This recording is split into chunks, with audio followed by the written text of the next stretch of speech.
नमस्कार दोस्तों, Gurukul of politics पर आपका स्वागत है।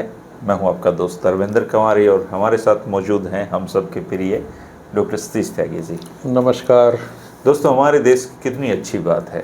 कल तक हम राष्ट्रीय सुरक्षा के मुद्दे पर और देश के करोड़ों लोग ये सोच कर रात को नींद उनको नहीं आ रही थी कि पता नहीं हम कब पाकिस्तान पे हमला बोल देंगे, लेकिन अब चारों तरफ शांति है क्योंकि हर तरफ जाति की बातें हो रही हैं। कल तक भारतीय जनता पार्टी में जो लोग और यहाँ खुद प्रधानमंत्री नरेंद्र मोदी भी जातिगत जनगणना की आलोचना किया करते थे, अब बीजेपी के लोग इसको अपना मास्टर स्ट्रोक बता रहे हैं। देश में अब जाति पूछी जाएगी, जातियों की गणना होगी और नीतियाँ क्या बनेगी ये बाद में पता चलेगा। लेकिन बहुत साल पहले एक विद्वान ने मुझसे कहा था कि इस दुनिया में सब कुछ जा सकता है लेकिन भारत में जाति नहीं जा सकती कभी भी, क्योंकि जाति कभी जाति नहीं है। जातिगत जनगणना के क्या फ़ायदे होंगे? एक दौर में जब दुनिया विज्ञान में तरक्की कर रही है, आगे जा रही है, बहुत कुछ सोचा जा रहा है, उस दौर में भारत उन देशों में से है जो जातियाँ पूछ रहा है, जातियों पर शोध कर रहा है। हमारे देश का भविष्य क्या है? जातिगत जनगणना के परिणाम क्या निकलेंगे और हमारे देश की दशा और दिशा क्या होगी? इस सब पर हम सबको चिंतन मनन करने की ज़रूरत है। इस पर जातिगत जनगणना का हमें फ़ायदा होगा या नुकसान होगा, आप ज़रूर कमेंट करके बताइएगा। डॉक्टर साहब जी, आपकी जाति तो त्यागी है, सबको पता है। मेरी में थोड़ा संदेह इसलिए रहता है क्योंकि मैं गांव का नाम लगाता हूँ, लेकिन जिसको ढूंढनी है वो ढूंढ लेता है। प्रधानमंत्री नरेंद्र मोदी जी कई बार इस बात के लिए आलोचना कर चुके थे राहुल गांधी की कि आज के दौर में और जातिगत जनगणना की बातें हो रही हैं। वही प्रधानमंत्री नरेंद्र मोदी जी और उनकी जो लाखों की आईटी सेल है और जो करोड़ों के उनके भक्त हैं, वो सारे अब इसको मास्टर स्ट्रोक बता रहे हैं। तो आज कृपया पूरी चिट्ठी पत्री खोल दीजिए कि ये मास्टर स्ट्रोक है, ये क्या है? देखिए, आपने शुरुआत ये की कि देश इंतजार कर रहा था कि युद्ध कब होगा पाकिस्तान से, और पाकिस्तान के बारे में जानना चाहते थे।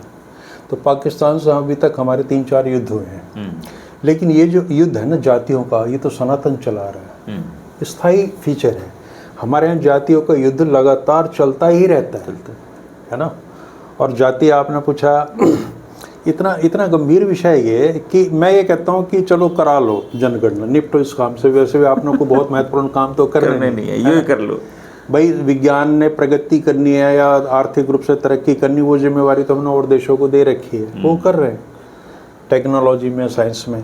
तो हमारे करने के लिए यही महत्वपूर्ण काम है और हम आज से नहीं सदियों से करते चले आ रहे हैं। और इतनी गंभीर बात है ये कि कल मैंने एक पोस्ट डाली थी कि अगर आप एक ऐसा प्रांत बना दें जिसमें केवल एक ही जाति के लोग हों, तो मेरा ये कहना है कि उसकी स्थापना की वर्षगांठ नहीं बन सकती, वो विभाजन के कगार पर आ जाएगा।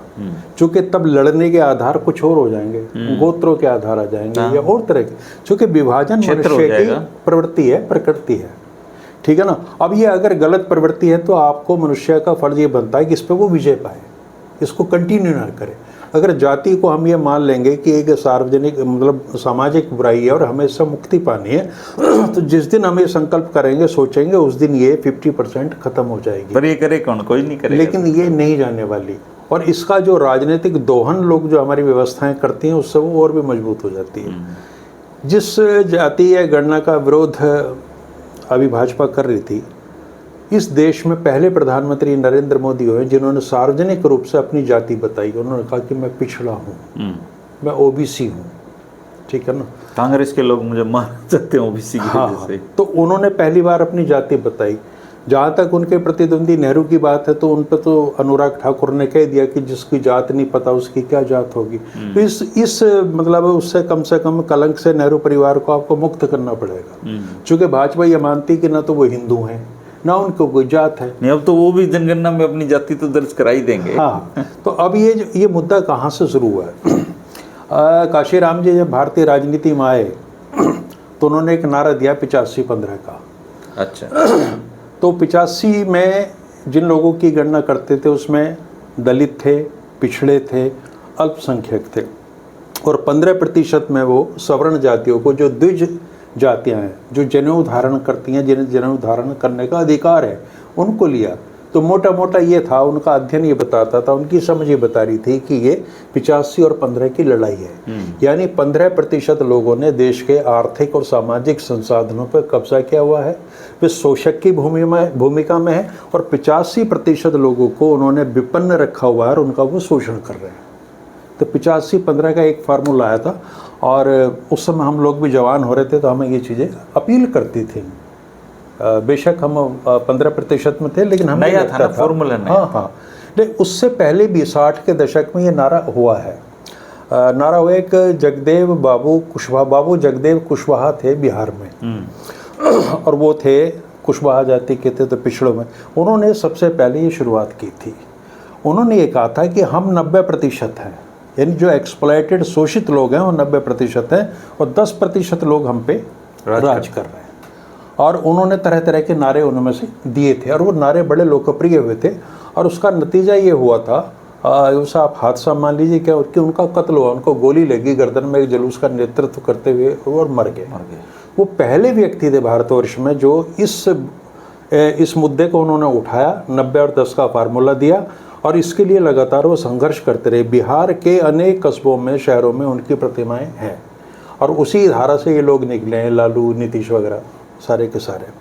उसके बाद डॉक्टर राम मनोहर लोहिया का बड़ा एक नारा था, बड़ा चर्चित, कि पिछड़ा संसोपा ने, संयुक्त सोशलिस्ट पार्टी संसोपा ने बांधी गांठ, पिछड़ा पावे 100 में 60, ये नारा था।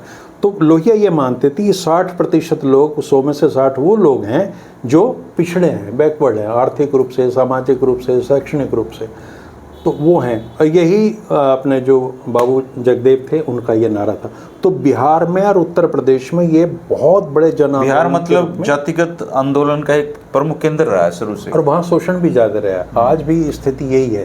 शोषण तो मुझे बलबीर सिंह गरेवाल थे, हाँ, उन्होंने बताया था। वो एक बार जो वहाँ के मुख्यमंत्री थे ना, कर्पूरी ठाकुर जी, जी, उनको किसी जनसभा के लिए लेके आए, तो रोहतक बस स्टैंड पे उन्होंने उनको अगली सीट पे बिठा दिया, ड्राइवर को बोल के कि ये बिहार के पूर्व मुख्यमंत्री हैं। तो वो बैठे तो वो मुस्कुराने लगे। वो बोले जी आप मुस्कुराए क्यों? बोला बस की अगली सीट पे मेरी बिरादरी का आदमी बैठ जाए, बिहार में मैं ये कल्पना भी नहीं कर सकता। वो कल्पना आज भी करना मुश्किल है। और लालू यादव की जो राजनीति है, उन्होंने एक नारा दिया था, भूरा बाल साफ करो। तो भूरे बाल में भूमिहार थे, राजपूत थे, लाला थे, बनिए थे।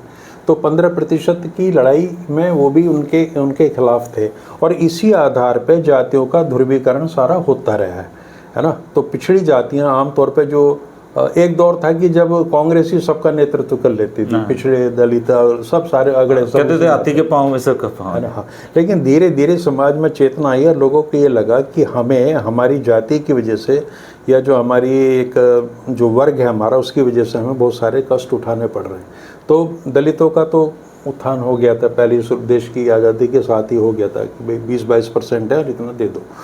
तो बाद में ये इंदिरा गांधी के समय में भी मांग उठी सारी की सारी। उन्होंने एक केलकर आयोग बनाया, लेकिन उसकी रिपोर्ट ठंडे बस्ते में पड़ी चली रही। राजनीतिक कारणों से बीपी सिंह को मंडल कमीशन की सिफारिशें लागू करनी पड़ी, और तब ये हुआ कि 27% जो नौकरियां हैं वो पिछड़ों को दी जाएंगी। तो 20-22% वो था दलितों का, 27 ही हो गया, 49-50। एक उस पर कैप लगा दी गई कि 50% से आप जाओगे नहीं। यहाँ से पेंच शुरू हो जाता है। इन्होंने कहा कि 50% क्यों, जिसकी जितनी संख्या भारी उसकी उतनी हिस्सेदारी। ये नारा चल रहा था, काशीराम भी कह रहे थे कि हमारी संख्या तो है 85 और 90 के आसपास, और आप हमें दे रहे हो उसमें से 50% से ज़्यादा दोगे नहीं, और 50% को वो खा जाएंगे जो केवल 15% है।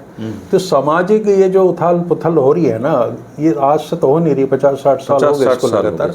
तो ये चीज़ें चलती आ रही हैं। अब राहुल गांधी को एक दौर ऐसा आ गया कि इस समय कांग्रेस के पास मुद्दे वगैरह रहे नहीं थे, और भाजपा के नेता उसको उठा लेते थे, बट एक बहुत ठोस मुद्दा जाति जनगणना का आया था, इसका असर हो रहा था। लेकिन मोदी जी तो आलोचना करते थे इसके लिए। आप देखिए ना कि जब से उत्तर प्रदेश में पीडीए, अखिलेश यादव का पीडीए, पिछड़ा दलित अल्पसंख्यक ने वहाँ चमत्कार दिखाया कि भाजपा नंबर 2 की पार्टी होगी, और वो अच्छा खासा समर्थन लेके, तब से भाजपा में एक बेचैनी थी कि एक तो इन्होंने आइडियोलॉजिकल स्टैंड लिया होता है कि मोदी कहते थे अर्बन नक्सल अप्रोच से निकली हुई चीज़ें हैं और ये माओवाद से निकली हुई चीज़ें हैं, लेकिन आरएसएस ने ये महसूस कर लिया कि उन्हें अंदर की धरातल की सच पता है कि अगर इस मुद्दे पे भारतीय जनता पार्टी ने अपना कोई रुख नहीं बदला और उस तरह का रुख नहीं लिया जो राहुल गांधी कह रहे हैं, तो उन्होंने इसको अब मिले हैं भागवत जी प्रधानमंत्री से भी, इतिहास में पहली बार हुआ है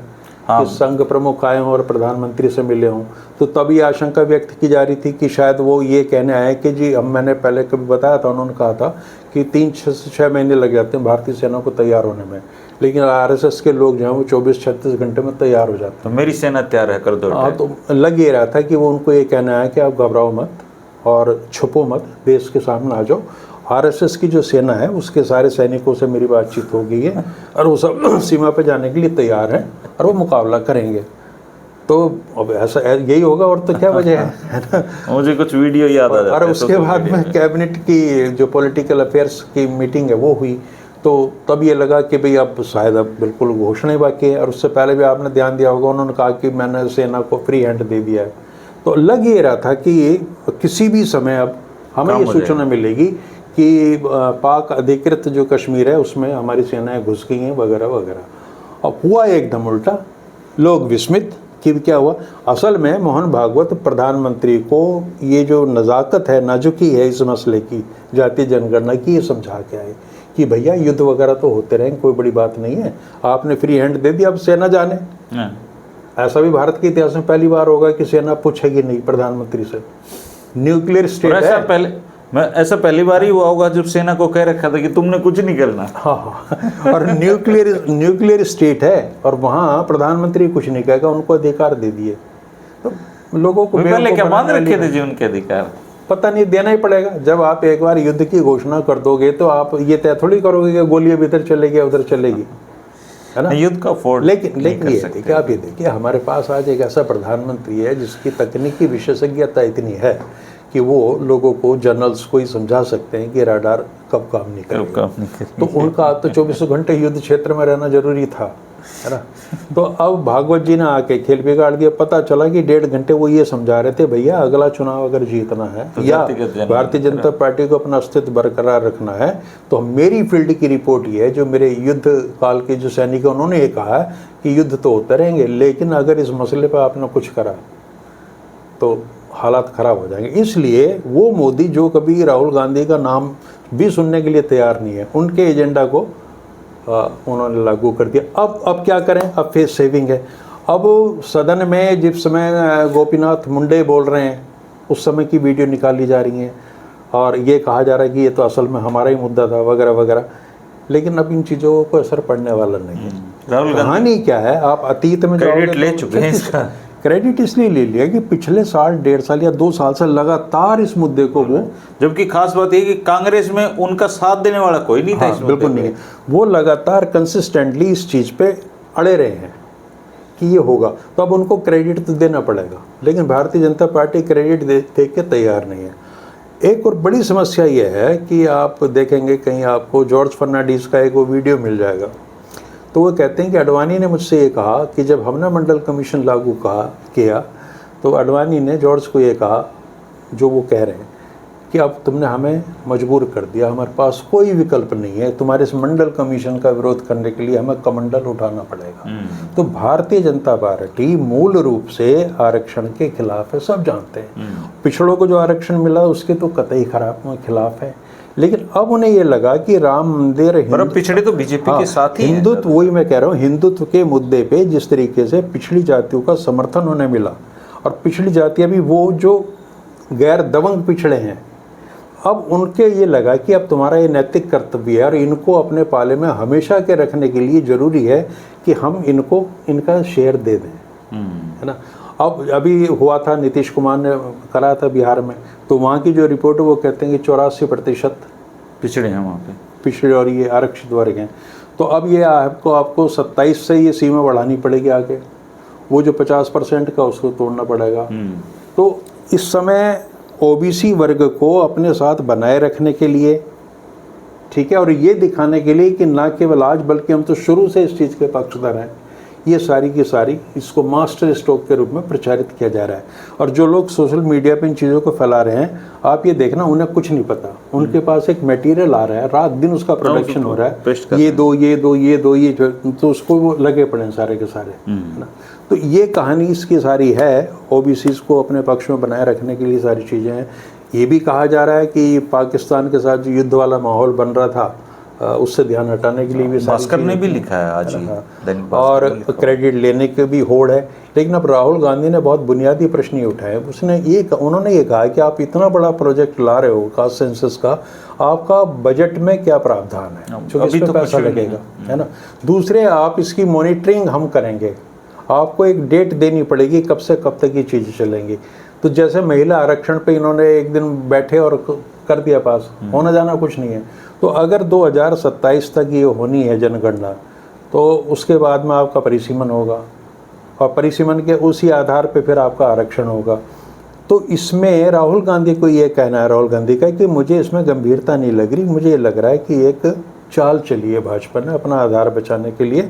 और अब वो अब देखना, अब नए फेज में कांग्रेस का आंदोलन आएगा। राहुल गांधी अब ये कहेंगे कि आप इसके बजट के प्रावधान कीजिए और आप इसका डेट्स बताइए कैसे करेंगे, सारी वो विधि जानना चाह रहे हैं। वो इसी पे उनका सारा फोकस है। हम पूरा सहयोग भी करेंगे इसमें। बधाई दे दी उन्होंने, बधाई बनती भी है, तो सरकार है, उसी ने डिसीजन लेना है। राहुल गांधी डिसीजन थोड़े लेने जा रहे थे, तो बधाई मिलनी चाहिए। लेकिन ये क्रेडिट भी उनको ही मिलेगा कि एक कंसिस्टेंटली लगातार वो इस मुद्दे को बनाए रखे। वो राहुल गांधी जो कभी, जिनके बारे में कहा जाता है कि वो एक बार शुरू कर देते हैं फिर भाग जाते हैं, उन्होंने दो ही चीज़ें अपनी पकड़ी है राजनीतिक उसमें, एक तो संविधान वाला इशू और एक ही कास्ट सेंसस का। और अब वो उसको क्रेडिट ले ही रहे हैं कि मैंने करा है और मैं करके रहूँगा। अब देश की जनता तय करेगी क्या करना। सर, अब मैं अपने मूल सवाल पे लौटता हूँ जी।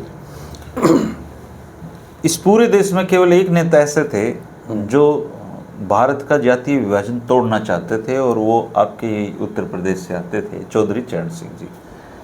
वो उन्होंने न केवल इस बात को उठाया, बल्कि उन्होंने प्रधानमंत्री पंडित जवाहरलाल नेहरू जी को पत्र भी लिखा कि इंटर कास्ट मैरिज करने वालों को आप सरकारी नौकरी का प्रावधान कीजिए, देश से जातीय व्यवस्था खत्म हो जाएगी। वो नहीं हुई, लेकिन उनके सारे बच्चों ने इंटर कास्ट मैरिज की है, इवन पोते ने भी की है।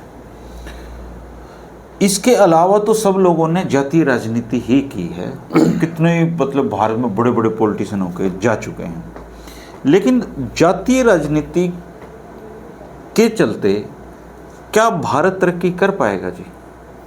देखिए, भारत की तरक्की तो कम नहीं हुई, तरक्की तो भारत ने की है। और जाती है जी, हम तो 85 करोड़ मतलब मुफ्त राशन लेने वाले लोग हो गए हैं, इतनी तरक्की। लेकिन देखिए, आपने परमाणु विस्फोट किया पोखरण में 70 के दशक में, और आपने 2 युद्ध भी जीते, और आपके एम्स से डॉक्टर निकले बड़े बड़े, आज दुनिया भर में सीओज आपके हैं। ऐसा नहीं है भारत ने तरक्की नहीं की, और वो सब जातिवाद इन सारी चीज़ों के रहते हुए की है। दरअसल यहाँ के लोगों ने ये मान लिया है कि जिस सिस्टम में हम जी रहे हैं इसमें कोई चेंज नहीं होना, ये ऐसे ही चलेगा, है ना।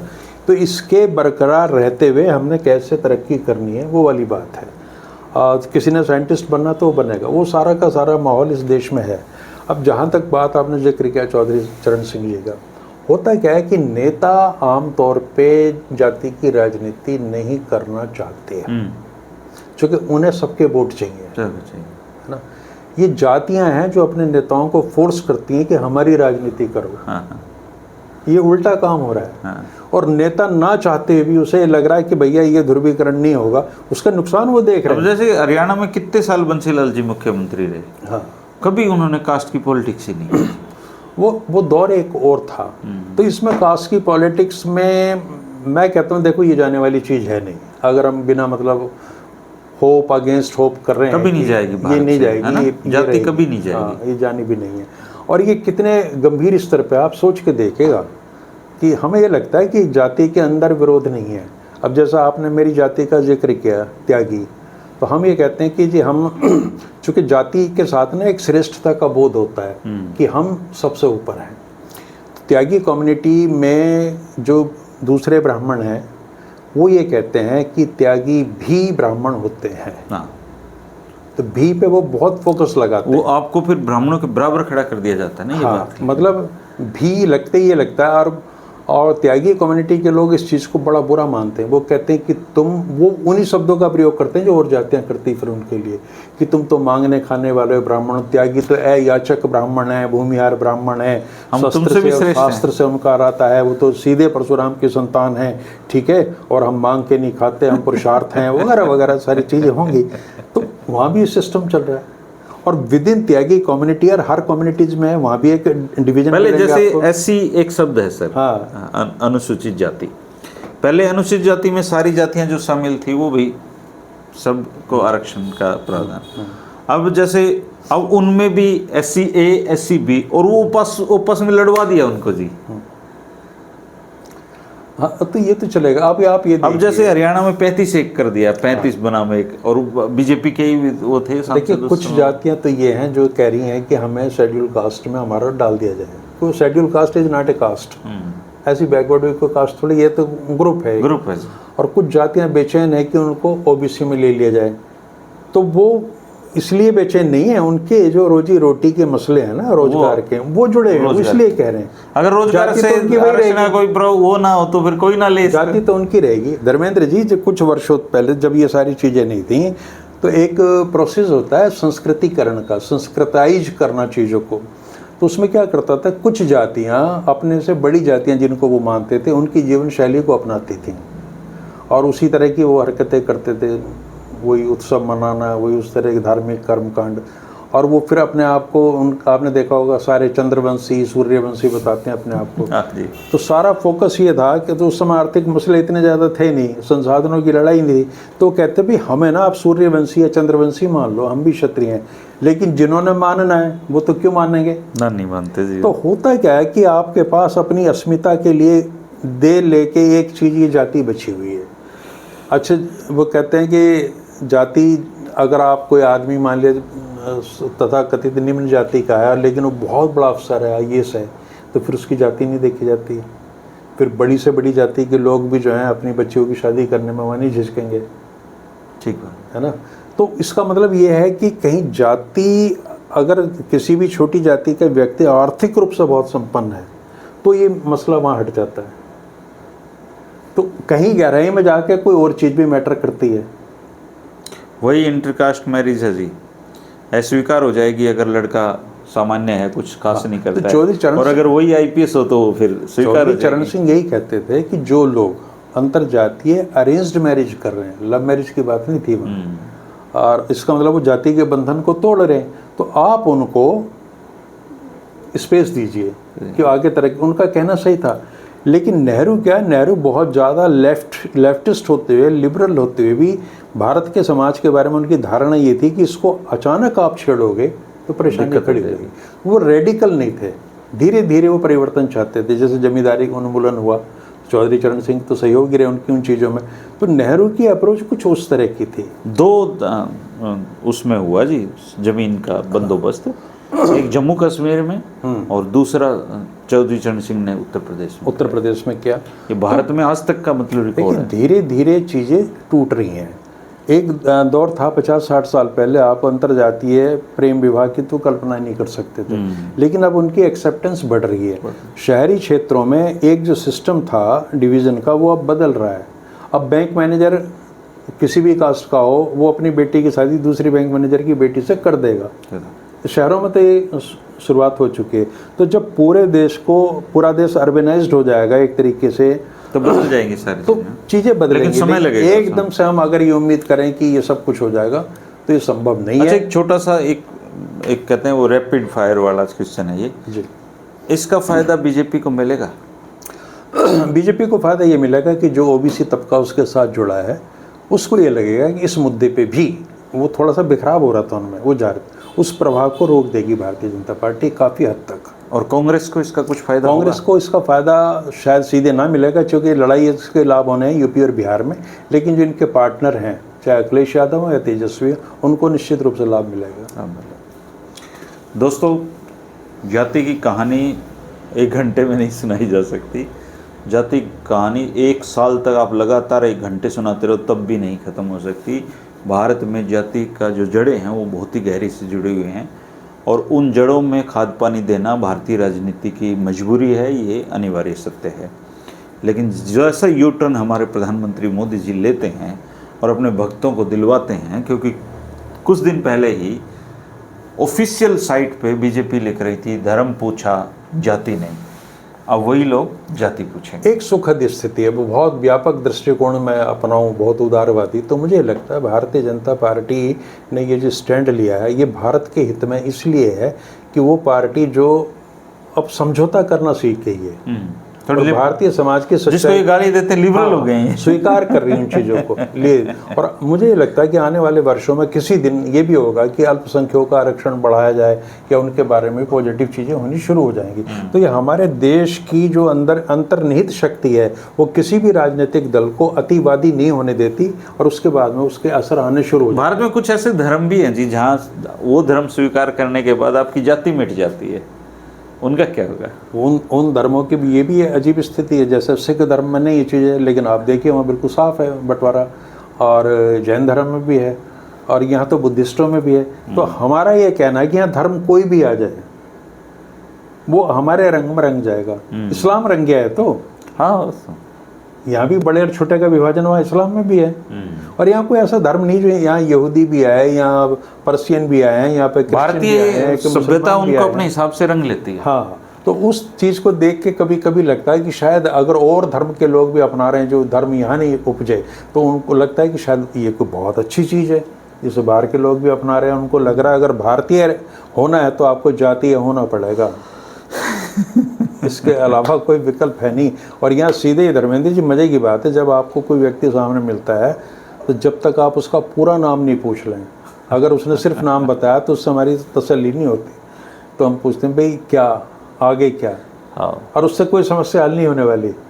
लेकिन हमें और सिस्टम में भी आप देखिए कि जो लोग पदों पे बैठे हैं या जो नेता वगैरह हैं उनको भी कहीं ना कहीं पानी मरता है, वो अपनी जातियों का वो करते हैं अपनी जाति का प्रेम लगाओ अलग। हाँ, जातीय बंधुत्व होना एक जात वो कोई बुरी बात नहीं है। कास्ट एफिनिटी इज कास्ट के बाद फिर सर गोत्र आ जाता है। कास्टिज्म होना गलत है, गोत्र का अलग से चाव है। आप अपने हरियाणा में देख लीजिए आप कि अब जैसे जाट कम्युनिटी के बारे में हम बात करेंगे तो 30-32 सीटें हैं जहाँ गोत्रों का ही रिजर्वेशन है आमतौर पे, इक्का दुक्का। तो हुड्डा गैर हुड्डा है ना, दलाल गैर दलाल ये चीज़ें चल पड़ेंगी, दैया नॉन दैया है, हाँ ये सब चल रहे हैं। तो अंत में कोई आदमी मतलब अपने अपने फिर गोत्र के लिए ताकत चाहिए उसको, अपने मतलब जहाँ उसकी आइडेंटिटी जाके एंड हो रही है। दोस्तों आप क्या कहेंगे, ज़रूर अपने विचार रखना। और गुरुकुल ऑफ पॉलिटिक्स चैनल को अगर आप पहली बार देख रहे हैं तो चैनल को सब्सक्राइब कर लें। जो पुराने साथी हैं, बहुत दिन बाद एक अपील कर रहा हूँ, अगर आप सक्षम हैं तो चैनल को सब्सक्राइब करें, ज्वाइन करें चैनल को और हमारा हौसला बढ़ाएं। शुक्रिया, नमस्कार।